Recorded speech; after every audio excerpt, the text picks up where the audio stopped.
Hi friends, welcome to Sonu Pallavi kitchen. ನಾನು ರೂಪ.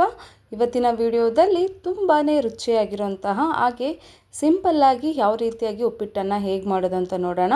ನೀವೇನಾದ್ರು ಫಸ್ಟ್ ಟೈಮ್ ನನ್ನ ಚಾನಲ್ಗೆ ವಿಸಿಟ್ ಮಾಡಿದರೆ ಪ್ಲೀಸ್ ನನ್ನ ಚಾನಲ್ನ ಸಬ್ಸ್ಕ್ರೈಬ್ ಮಾಡ್ಕೊಳ್ಳಿ, ಹಾಗೆ ಲೈಕ್ ಮಾಡಿ, ಶೇರ್ ಮಾಡಿ.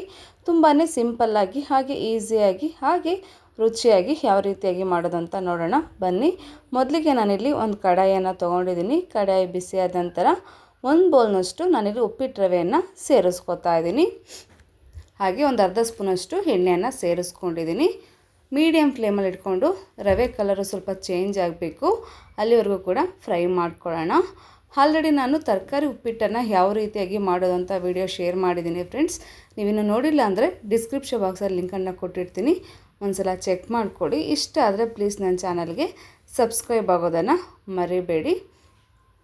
ತುಂಬಾ ಈಸಿಯಾಗಿ ಮಾಡ್ಬೋದು, ನಮಗೆ ಜಾಸ್ತಿ ಸಮಯ ಏನು ಬೇಡ. ಕೇವಲ 10 ನಿಮಿಷದಲ್ಲಿ ನಾವು ಈ ಉಪ್ಪಿಟ್ಟನ್ನು ರೆಡಿ ಮಾಡ್ಬೋದು.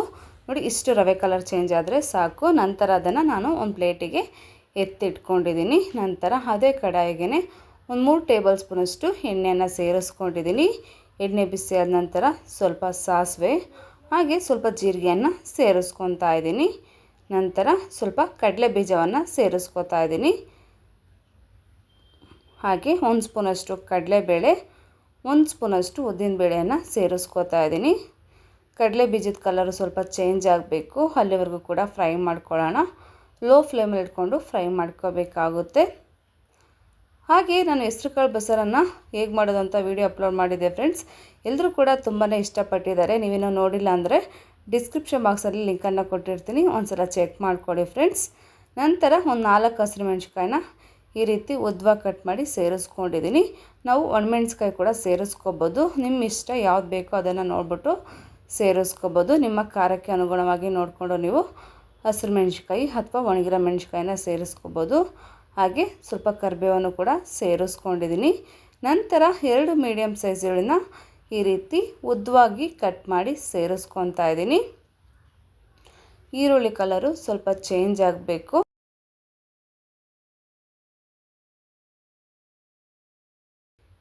ನಂತರ ಇದಕ್ಕೆ ಒಂದು ಚಿಕ್ಕದಾಗಿರುವಂತಹ ಟೊಮೊಟೊವನ್ನು ಈ ರೀತಿ ಚಿಕ್ಕದಾಗಿ ಕಟ್ ಮಾಡಿ ಸೇರಿಸ್ಕೊತಾ ಇದ್ದೀನಿ. ಟೊಮೊಟೊ ಹಾಗೆ ಈರುಳ್ಳಿ ಸಾಫ್ಟಾಗಿ ಫ್ರೈ ಆಗಬೇಕು.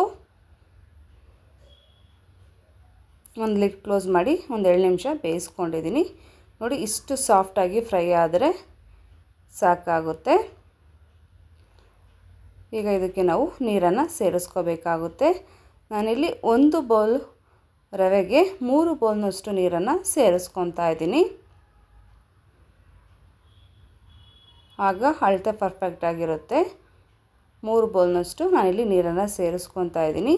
ಹಾಗೆ ರುಚಿಗೆ ತಕ್ಕಷ್ಟು ಉಪ್ಪು, ಹಾಗೆ ಚಿಕ್ಕದಾಗಿ ಹೆಚ್ಚಿಟ್ಟಿರುವಂತಹ ಕೊತ್ತಂಬರಿ ಸೊಪ್ಪನ್ನು ಕೂಡ ಸೇರಿಸ್ಕೊತಾ ಇದ್ದೀನಿ. ನಂತರ ನೋಡಿ, ನೀರು ಚೆನ್ನಾಗಿ ಕುದೀತಾ ಇದೆ. ಈ ಟೈಮಲ್ಲಿ ನಾವು ಲೋ ಫ್ಲೇಮಿಗೆ ಇಟ್ಕೋಬೇಕಾಗುತ್ತೆ. ಲೋ ಫ್ಲೇಮಲ್ಲಿ ಇಟ್ಕೊಂಡು ರವೆಯನ್ನು ಸೇರಿಸ್ಕೋಬೇಕಾಗುತ್ತೆ. ಗಂಟಾಗೋ ಚಾನ್ಸಸ್ ಇರುತ್ತೆ, ನೋಡಿಕೊಂಡು ಗಂಟಾಗದಿರೋ ಥರ ನಾವು ನೀಟಾಗಿ ಮಿಕ್ಸ್ ಮಾಡ್ಕೋಬೇಕಾಗುತ್ತೆ. ಲೋ ಫ್ಲೇಮಲ್ಲಿ ಇಟ್ಕೊಂಡೇ ನಾನಿಲ್ಲಿ ಮಿಕ್ಸ್ ಮಾಡ್ಕೋತಾ ಇದ್ದೀನಿ. ನೋಡಿ, ಸ್ವಲ್ಪ ಕೂಡ ಗಂಟಿಲ್ದಿರೋ ರೀತಿ ಉಪ್ಪಿಟ್ಟು ರೆಡಿ ಆಗ್ತಾಯಿದೆ. ಈ ರೀತಿಯಾಗಿ ಚೆನ್ನಾಗಿ ಮಿಕ್ಸ್ ಮಾಡಿಕೊಂಡು ಜಸ್ಟ್ ಒಂದು 2 ನಿಮಿಷ ಲಿಡ್ ಕ್ಲೋಸ್ ಮಾಡಿ ಬಿಡಬೇಕಾಗುತ್ತೆ. ನೋಡ್ಬೋದು, ಒಂದು 2 ನಿಮಿಷ ಆದ ನಂತರ ಲಿಡ್ ಓಪನ್ ಮಾಡಿ ತೋರಿಸ್ತಾ ಇದ್ದೀನಿ ಯಾವ ರೀತಿಯಾಗಿ ಉಪ್ಪಿಟ್ಟು ರೆಡಿಯಾಗಿದೆ ಅಂತ.